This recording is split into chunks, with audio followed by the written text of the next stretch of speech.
misma, expresada con palabras diferentes. Así como en los paquetes de cigarrillos hay una advertencia que dice fumar es peligroso para la salud, yo quiero advertirle que el pensar equivocadamente también puede ser peligroso para la salud. Y en este estudio bíblico de hoy vamos a descubrir si usted es culpable de una manera de pensar equivocada. Hoy quiero compartir con usted una fórmula espiritual para enfrentar los malos pensamientos, generalmente producidos por la depresión, la autoconmiseración, la preocupación, el miedo, las iras, el enojo.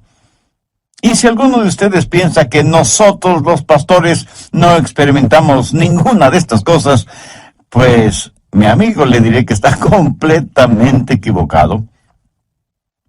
Pero quiero darle a conocer lo que Pablo escribió desde la lóbrega celda de una oscura cárcel, en donde estuvo prisionero por predicar el Evangelio de nuestro Señor Jesucristo. Y quiero que escuche atentamente lo que el apóstol dice en Filipenses 4, comenzando con el verso 4. Regocijaos en el Señor siempre. ¿Quién dijo eso? El apóstol Pablo. ¿Y cuándo lo dijo? Mientras estuvo preso en una cárcel romana. Regocijaos en el Señor siempre. Otra vez os digo, regocijaos. Vuestra gentileza sea conocida por todos los hombres. El Señor está cerca. Por nada estéis afanosos, sino sean conocidas vuestras peticiones delante de Dios en toda oración y ruego con acción de gracias. Y la paz de Dios, que sobrepasa todo entendimiento, guardará vuestros corazones y vuestros pensamientos en Cristo Jesús. Recuerde que estamos hablando de cómo controlar sus pensamientos, cómo controlar su manera de pensar. El apóstol Pablo en el verso 7 dice, y la paz de Dios que sobrepasa todo entendimiento, guardará vuestros corazones y vuestros pensamientos en Cristo Jesús. Pero ahora deseo que preste mucha atención a lo que dice el verso 8. Por lo demás, hermanos, todo lo que es verdadero, todo lo honesto, todo lo justo, todo lo puro, todo lo amable, todo lo que es de buen nombre, si hay virtud alguna, si algo digno de alabanza, en esto pensad. La Biblia dice que un hombre es lo que piensa. Por lo tanto, ¿cómo proteger sus pensamientos? ¿Cómo resguardar su manera de pensar de la influencia de los pensamientos impuros y pecaminosos que prevalecen en nuestro mundo actual? Una persona no salva es una persona que tiene una mente ciega. El Dios de este mundo ha cegado la mente de los incrédulos. Por naturaleza todos tenemos lo que la Biblia llama una mente carnal, y mientras tenemos esa mente carnal, estamos en guerra contra Dios. Así que para controlar nuestros pensamientos y nuestra manera de pensar, ¿qué es lo primero que debe suceder? Pues que nuestra mente carnal sea convertida. Pero escúcheme, aún una mente convertida puede ser corrompida. Pablo les dijo a los filipenses que estaba preocupado porque Satanás podía sutilmente corromper sus mentes de las sencillas enseñanzas del Evangelio del Señor Jesucristo. Y ciertamente Satanás puede venir y seducirnos.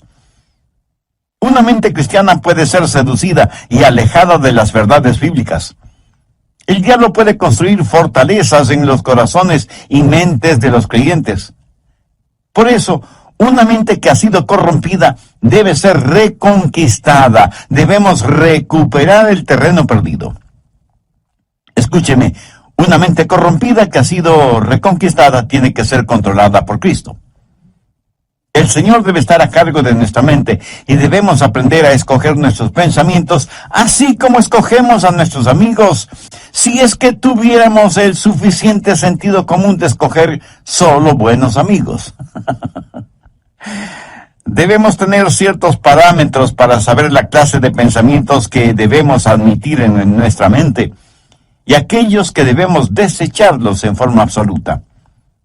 Pero Pablo, cuando está listo para hablar de estos parámetros, primero presenta un contexto como base fundamental de lo que va a hablar.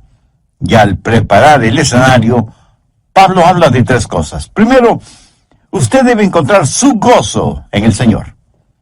Note que en el verso 4 él no dice, regocijaos siempre. Hubiera sido una verdadera tontería si solo decía eso. Pero no es ninguna tontería cuando dice, regocijaos en el Señor siempre. O sea, les está diciendo a los filipenses que el verdadero gozo solo lo encontrarán en el Señor Jesucristo. Esto pone en evidencia que cada creyente que controla su manera de pensar tendrá un gozo, un regocijo consciente, continuo, conspicuo y contagioso, porque ese gozo está fundamentado, anclado en el Señor Jesucristo. Permítame compartir con usted algo muy personal. Yo procuro tener siempre mi mente ocupada, aún en tiempo de descanso o de vacación, porque una mente ociosa es el mejor taller del diablo. Y he descubierto el secreto de la fortaleza. Es el gozo del Señor.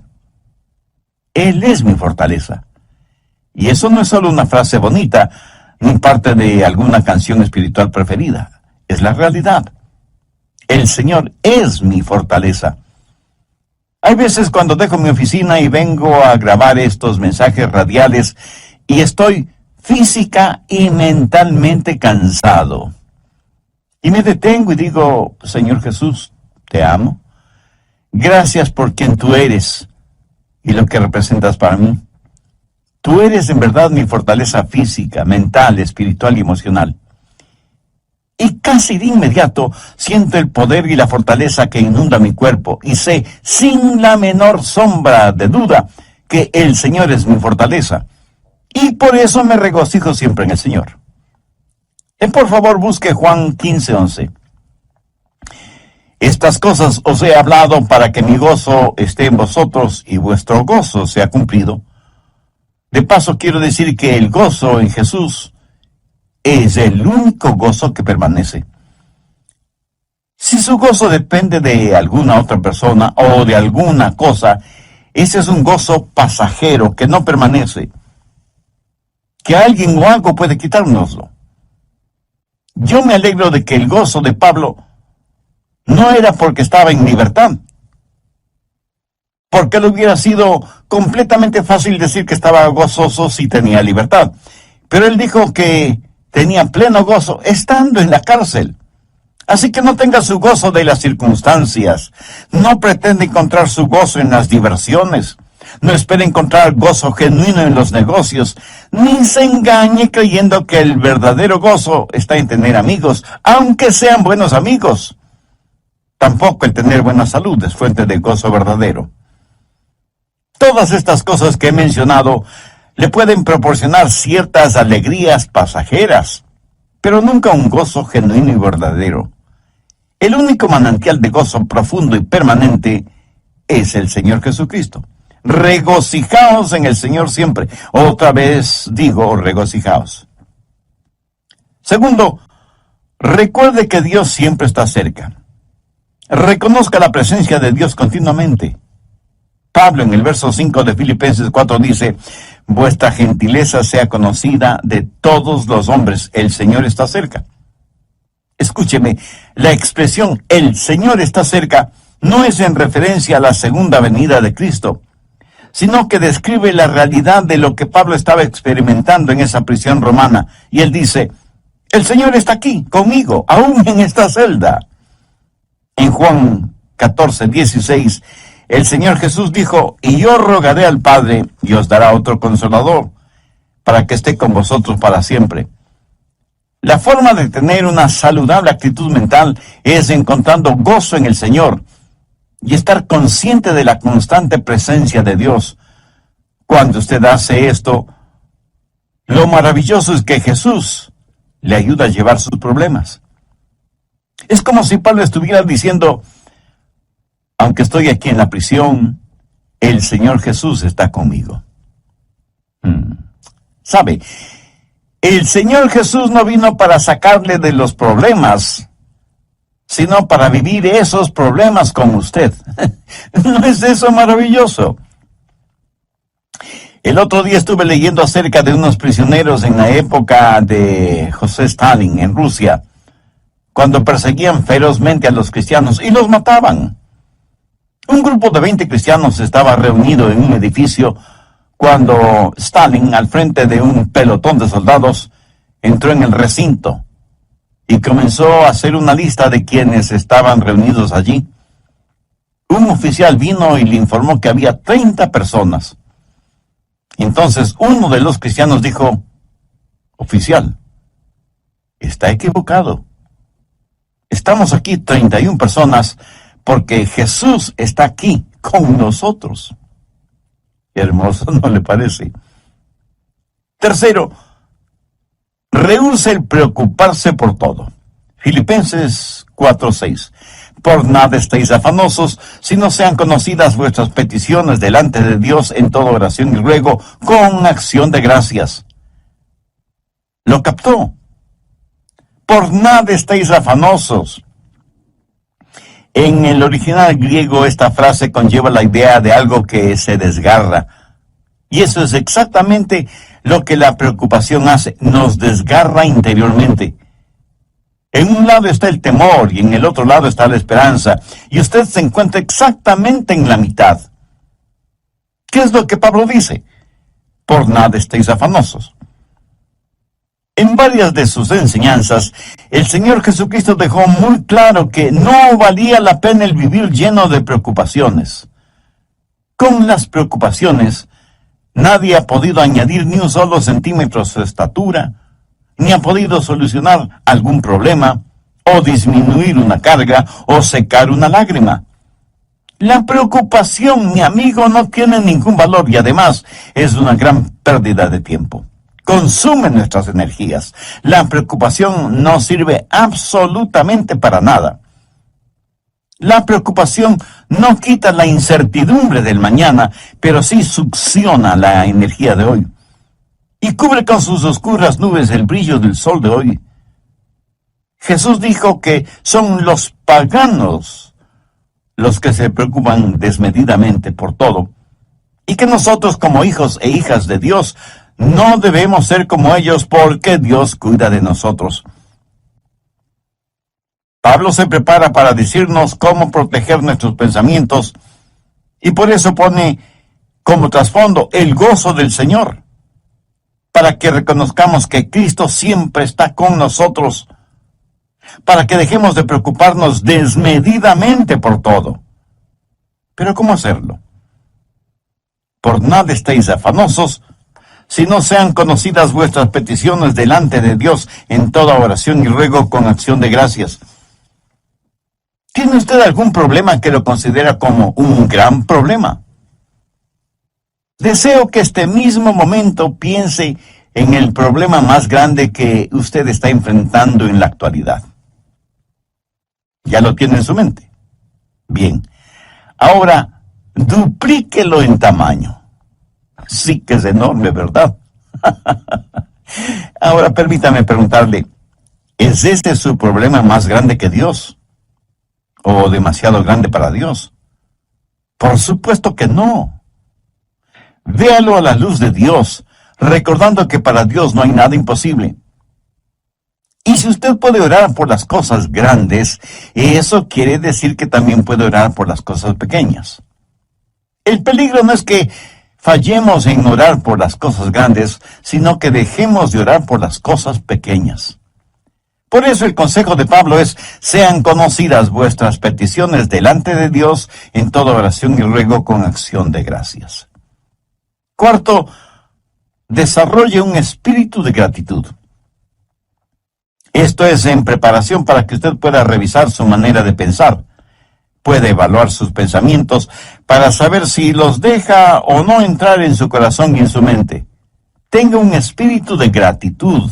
Ore acerca de todo y dé gracias a Dios por todo, lo grande y lo pequeño, lo que es importante y lo que parece insignificante. Deje que sus peticiones sean conocidas delante de Dios. No sé si se habrá dado cuenta, pero muchas veces nos quejamos cuando no deberíamos hacerlo. Déjeme contarle lo siguiente. Hace algún tiempo ya viajaba en el automóvil de un amigo. Él iba manejando y yo le iba contando que nuestros hijos, unos estaban en una escuela privada, otros en el colegio, y otros en colegios cristianos. Y me quejaba por el altísimo costo de la educación de nuestros hijos. Mi amigo me escuchaba y me observaba. De pronto dijo: daría cualquier cosa en el mundo si es que mi hijo pudiera ir al colegio. Y pensé: qué espíritu de ingratitud el mío. Mi amigo tenía un hijo rebelde, lo que generalmente decimos una oveja negra. Mi amigo estaba dispuesto a pagar cualquier cosa con tal que su hijo quisiera ir a estudiar. Y aquí estaba yo quejándome amargamente de cuán cara era la educación de mis hijos. Paradójico, ¿no le parece? ¿Alguna vez se ha quejado porque tiene que lavar o secar los platos? Hay muchas personas en muchos países del mundo que les gustaría tener platos aunque fueran sucios. ¿Me escuchó? Quiero decir que los platos sucios son una señal de que usted tuvo algo en qué comer. Una cuchara, un tenedor, cuchillo para comer. Mi amigo, hay millones de personas que usan sus manos, sus dedos para comer y ni siquiera tienen agua para lavarlas después. Hay que saber cultivar un espíritu de genuina gratitud hacia Dios. Ahora, todo esto no es más que el escenario para saber cómo controlar sus pensamientos. Es como el estar en un aeropuerto y pasar por los controles de seguridad que tienen sensores para detectar cualquier objeto que pudiera considerarse peligroso o algunas sustancias prohibidas que algunas personas tratan de pasar de contrabando. Los servicios de seguridad en los aeropuertos no permitirán que usted se embarque en un avión llevando esas cosas prohibidas. El apóstol Pablo presenta una especie de lista en el verso 8 y quiero que ponga mucha atención a su contenido. Por lo demás, hermanos, todo lo que es verdadero, todo lo honesto, todo lo justo, todo lo bueno, todo lo puro, todo lo amable, todo lo que es de buen nombre, si hay virtud alguna, si algo digno de alabanza, en esto pensad. Si usted lo piensa detenidamente, el tema cómo controlar su manera de pensar, basado en la epístola de Pablo a los Filipenses, capítulo 4, y los versos del 4 al 8. De esta porción bíblica hemos visto ya tres cosas fundamentales. Primero, usted debe encontrar su gozo en el Señor. Note que en el verso 4, Pablo nos dice: regocijaos siempre. Hubiera sido una verdadera tontería si solo decía eso. Pero no es ninguna tontería cuando dice: regocijaos en el Señor siempre. O sea, les está diciendo a los filipenses que el verdadero gozo solo lo encontrarán en el Señor Jesucristo. Esto pone en evidencia que cada creyente que controla su manera de pensar tendrá un gozo, un regocijo consciente, continuo, conspicuo y contagioso, porque ese gozo está fundamentado, anclado en el Señor Jesucristo. Segundo, recuerde que Dios siempre está cerca. Reconozca la presencia de Dios continuamente. Pablo en el verso 5 de Filipenses 4 dice: vuestra gentileza sea conocida de todos los hombres, el Señor está cerca. Y la expresión "el Señor está cerca" no es en referencia a la segunda venida de Cristo, sino que describe la realidad de lo que Pablo estaba experimentando en esa prisión romana y dice: el Señor está aquí conmigo, aún en esta celda. En Juan 14:16, el Señor Jesús dijo: y yo rogaré al Padre y os dará otro Consolador, para que esté con vosotros para siempre. Tercero, rehúse el preocuparse por todo. Filipenses 4:6. Por nada estéis afanosos, sino sean conocidas vuestras peticiones delante de Dios en toda oración y ruego con acción de gracias. ¿Lo captó? Por nada estéis afanosos. En el original griego esta frase conlleva la idea de algo que se desgarra. Y eso es exactamente lo que la preocupación hace, nos desgarra interiormente. En un lado está el temor y en el otro lado está la esperanza. Y usted se encuentra exactamente en la mitad. ¿Qué es lo que Pablo dice? Por nada estéis afanosos. Cuarto, desarrolle un espíritu de gratitud. Tenga un espíritu de gratitud. Ore acerca de todo y de gracias a Dios por todo, lo grande y lo pequeño, lo que es importante y lo que parece insignificante. Deje que sus peticiones sean conocidas delante de Dios. El apóstol Pablo presenta una especie de lista en el verso 8 y quiero que ponga atención a su contenido.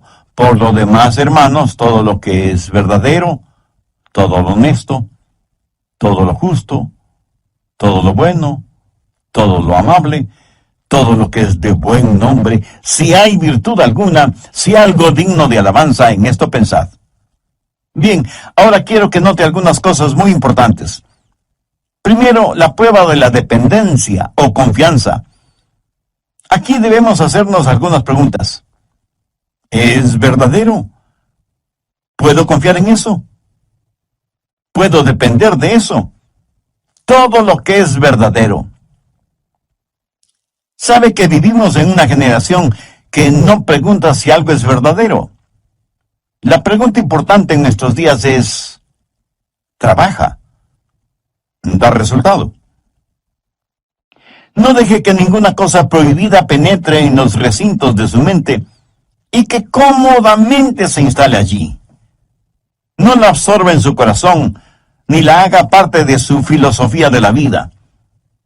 Si algo no es genuino o verdadero, no permita que sea parte de su forma de pensar. Evalúelo todo de acuerdo a la Biblia, que es la fuente primordial de la verdad. Segundo, la prueba del respeto. Pablo dice, todo lo que es verdadero, todo lo honesto. Y aquí la palabra honesto literalmente significa honorable. Hace referencia a cosas que son honorables, honrosas. ¿Permite usted que cosas deshonrosas se acumulen en su mente? Guarda mentalmente cosas que no son dignas de su respeto. Cosas que no son dignas de que usted invierta su tiempo en ellas. Algunas cosas no son malas porque son viles. Son malas porque son necias, tontas, estúpidas, cosas que no valen la pena. Tercero, la prueba de las riquezas. Todo lo justo. ¿Sabía que la palabra justo en este versículo significa recto, derecho, lo cual es lo opuesto a torcido? Entonces, ¿qué significa esto? Significa que usted no debe dejar que ningún pensamiento torcido, deformado, penetre en su mente. ¿Piensa usted siempre correctamente, con rectitud?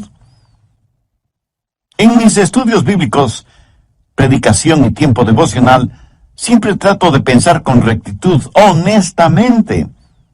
Reconozco que muchas veces dejamos que pensamientos torcidos invadan nuestra mente porque hemos desconectado los puestos de seguridad. Y sencillamente vamos de aquí para allá sin que nada aparentemente nos moleste. Pero Pablo dice que hay ciertas cosas que no deben pasar por la puerta de nuestra mente. Cualquier cosa que no nos inspira confianza o respeto, o que levanta una bandera de sospecha, ni siquiera debe merodear la periferia de nuestros pensamientos. El apóstol también hace mención a todo lo puro, y puro significa algo que está libre de cualquier contaminación, algo libre de manchas o suciedad. Esto en referencia a objetos o animales. ¿Es esto lo suficientemente puro como para ser usado en la adoración a Dios? ¿Es esto lo suficientemente puro como para ser ofrecido a Dios? Estas preguntas nos llevan al siguiente punto. Cuarto, la prueba de la reverencia. Todo lo que es puro. ¿Es esto algo de lo cual no me avergüenzo de ofrecérselo a Dios? Escúcheme, puede tomar cierta historia o cierta película o cierta música o cierta literatura o ciertas amistades o ciertos hábitos y decir, Señor, con esto te adoro. Estoy seguro que alguien me dirá, Pastor, ¿no estamos supuestos a adorar a Dios con todas las cosas? Mi amigo, si piensa así, está tremendamente equivocado, porque la verdad es que debemos adorar a Dios con todas las cosas. Por favor, busque 1 Corintios 10:31. Si pues coméis o bebéis o hacéis otra cosa, hacedlo todo para la gloria de Dios. Ahora piense por un momento. ¿Son sus amistades, sus pasatiempos, su trabajo y aún su propia familia algo con lo cual usted podría decir: Señor, te lo ofrezco a ti? Hace algún tiempo estuve en una conferencia bíblica en otra ciudad y tuve la oportunidad de ver la cadena de montañas conocida como Montañas Azules.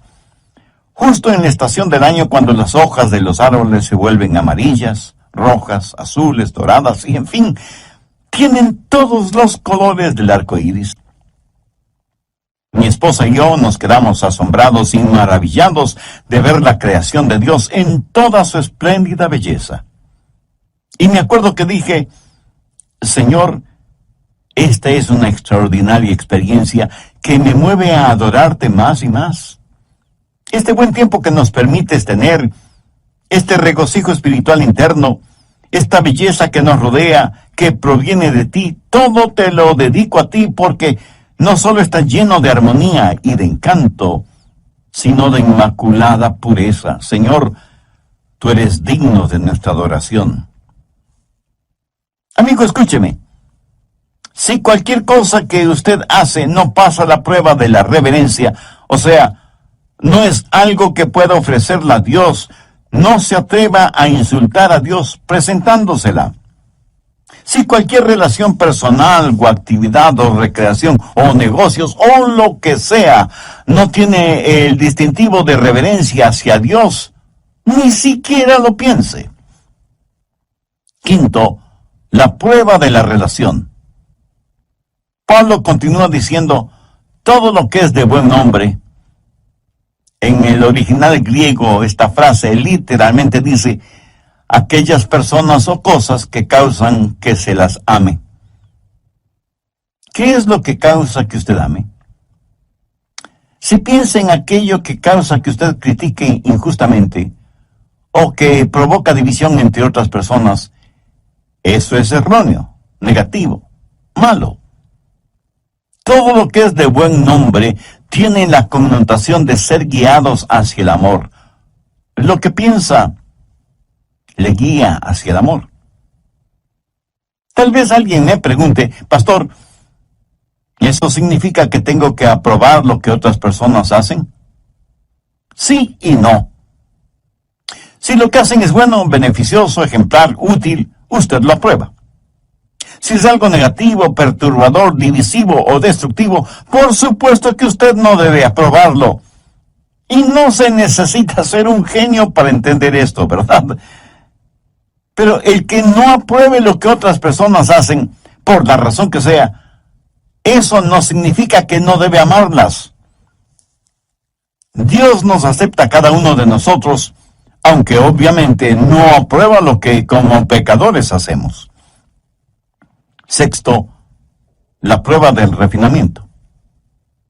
Todo lo que es de buen nombre. Esto hace referencia a algo de categoría, buena educación, refinamiento, algo que es bueno sin mayores explicaciones. Verá, en todas partes del mundo y en todos los niveles sociales hay personas chismosas. Permítame decirle con genuina tristeza que la iglesia no es una excepción. Yo creo que el chisme es una especie de enfermedad que causa la pérdida de la memoria. Hasta ahora no he conocido a ninguna persona chismosa que admitiera ser chismosa. Por lo general, una persona chismosa comienza de la siguiente manera: bueno, usted me conoce y sabe que no me gusta eso de los chismes, pero sabía que... Y comienza...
cuenta su chismografía con un aire de santidad y confidencialidad, como si estuviera contando una verdad absoluta.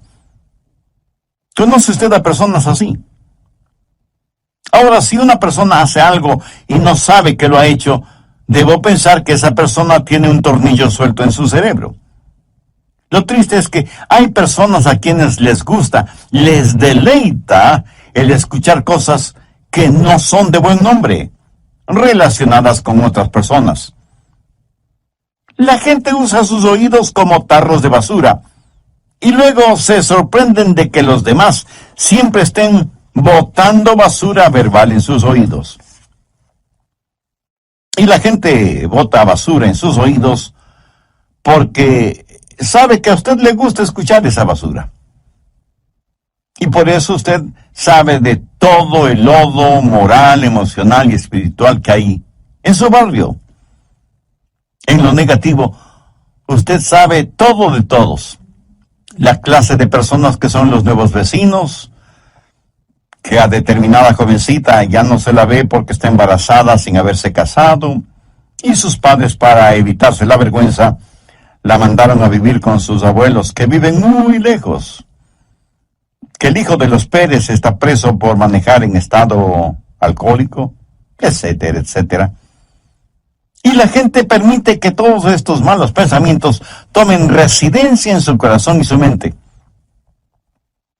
Pablo, al finalizar este tema, dice: si hay virtud alguna, si algo digno de alabanza, en esto pensad. Esto es tan sencillo y sin embargo tan maravilloso. Usted en forma absoluta puede reconquistar, recuperar el terreno perdido si reconoce que hay virtud y que es algo digno de alabanza el pensar en todo lo que es verdadero, en todo lo que es honesto, en todo lo que es justo, en todo lo que es puro, en todo lo que es amable y en todo lo que es de buen nombre. Tal vez lo que voy a decir será como llover sobre mojado, pero tengo que decirlo. Usted no tiene que pensar en ninguna cosa que no quiera pensar.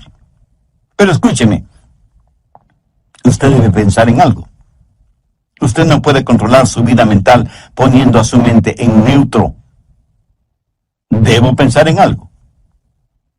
Y si no piensa en algo correcto, le aseguro que pensará en algo incorrecto.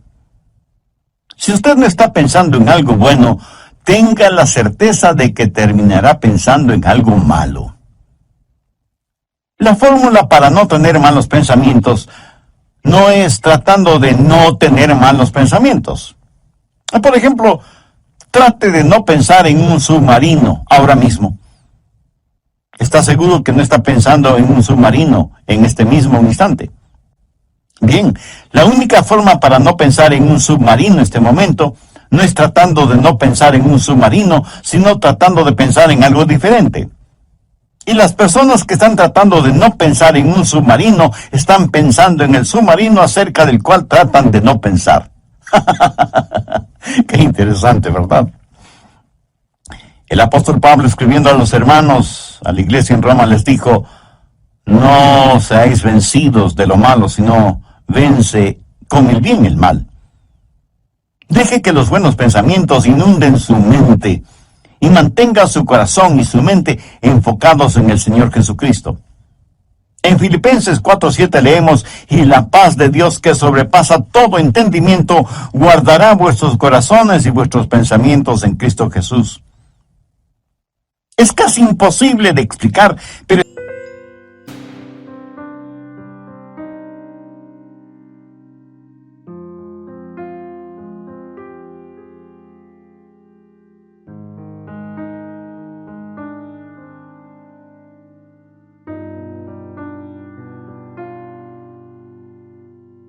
Thank you.